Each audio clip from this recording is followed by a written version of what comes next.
స్వతంత్ర పోరాటంలో పాల్గొని ఉంటే, అవును ఇది కూడా గమనించాలి. ఎంతసేపు చూడు ఈ దేశంలో పాల్గొన్నటువంటి స్వతంత్ర సమర యోధుల గురించి చెప్తారు, వాళ్ళ గురించి చెప్తారు, సుభాష్ చంద్రబోస్ గురించి చెప్తారు, భగత్ సింగ్ గురించి చెప్తారు, లేకపోతే సర్దార్ వల్లభాయ్ పటేల్ గురించి చెప్తారు, లేకపోతే ఎవరు మిగిలినటువంటి వాళ్ళ గురించి చెప్తారు. కానీ XYZ పలానా పర్సన్ మా RSS నుంచి ఈ దేశం కోసం ఇంత ఫైట్ చేసి చచ్చిపోయిన ఒక్కని పేరని చెప్పిరా ఒకరోజు అన్న ఈ దేశంలో?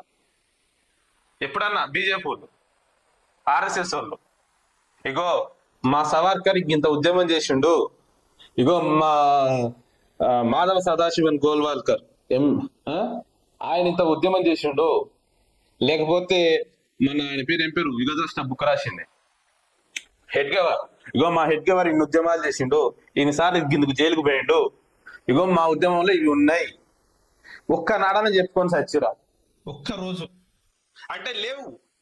బీజేపీ RSS లో ఈ దేశం కోసం స్వతంత్రం కోసం పార్టిసిపేట్ చేసిన వాళ్ళ పేర్లు మీ దగ్గర లేవు, మీ వ్యవస్థలో లేవు, మీ దాంట్లో లేరు ఎవరు. కాబట్టి ఇప్పుడు మనం ఏం చేయాలి? మన దగ్గర లేనప్పుడు పక్కదాల నుంచి లాక్కోవాలి. ఎవరిని లాక్కోవాలి? చూసిరు సర్దార్ వల్లభాయ్ పటేల్ ని లాక్కుంటే వాళ్ళకు ఒకటి వస్తుంది. ఏంది? మొట్టమొదటిసారిగా ప్రధాని కావాల్సినటువంటి సర్దార్ వల్లభాయ్ పటేల్ ని పక్కకు పెట్టి నెహ్రూ ప్రధాని అయ్యిండు. మీ ఇంకా ఎలక్షన్లు అయ్యింది, ఆయన చచ్చిపోయినాం కదరా నాయన.